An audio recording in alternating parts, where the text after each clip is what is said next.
কাবলস্থ বাবু মহাপ্রভুর মন্দিরের সামনে পাঁচিল তুলে দিয়েছে।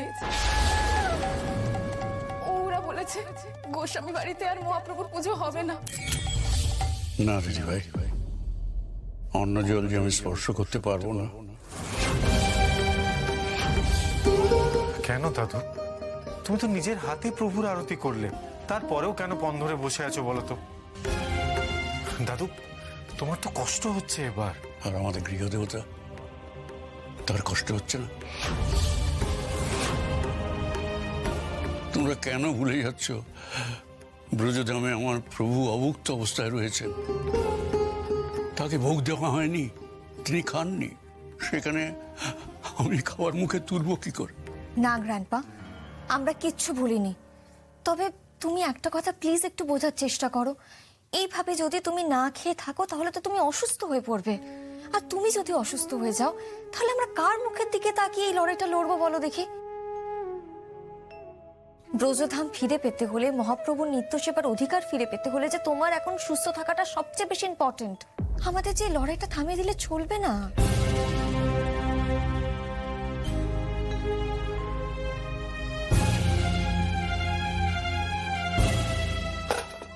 বেশ, তুমি খাবে না তো? ঠিক আছে, তুমি যদি আজকে মহাপ্রভুর এই প্রসাদ মুখে না তোলো তাহলে আমিও মহাপ্রভুর সামনে তোমাকে কথা দিচ্ছি, তুমি যতক্ষণ না কিছু খাবে ততক্ষণ আমিও কিচ্ছু দাঁতে কাটবো না।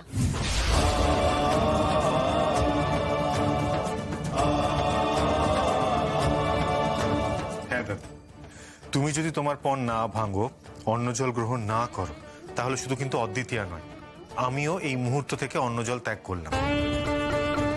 আচ্ছা, তোমরা এই কি পাগলামো শুরু করলে বলো দেখি? হ্যাঁ দাদু, শুধু দাদা ভাই আর বৌদি ভাই নয়, তুমি যদি কিছু না খাও আমরা কেউ কিচ্ছুটি মুখে দেবো না। হ্যাঁ দাদু, আমিও কিন্তু কিচ্ছু খাবো না। আমিও কিছু খাবো না। একদম তাই, আমরাও খাবো না। দাদু, তুমি তো নিজের হাতে আজ প্রভুর পুজো করলে, প্রভু সেই ভোগ গ্রহণও করেছেন। হ্যাঁ, হয়তো তিনি অতটা তৃপ্তি করে খাননি, কিন্তু তিনি যেটুকু খেয়েছেন তাতেই তো ওই ভোগ মহাপ্রসাদ হয়ে গেছে। ওই প্রসাদকে আর না করো না দাদু। দেখো, তুমি কষ্ট পেলে তো প্রভুও কষ্ট পাবেন, তাই না? বেশ, তোমরা যখন এত করে বলছো তখন আমি খাবো। হরিনাম সুধা রসে মজরে রসনা, কৃষ্ণ নাম শ্রবণে ঠাকুর। তাছাড়া প্রভুর কষ্ট যে আমি সহ্য করতে পারবো না।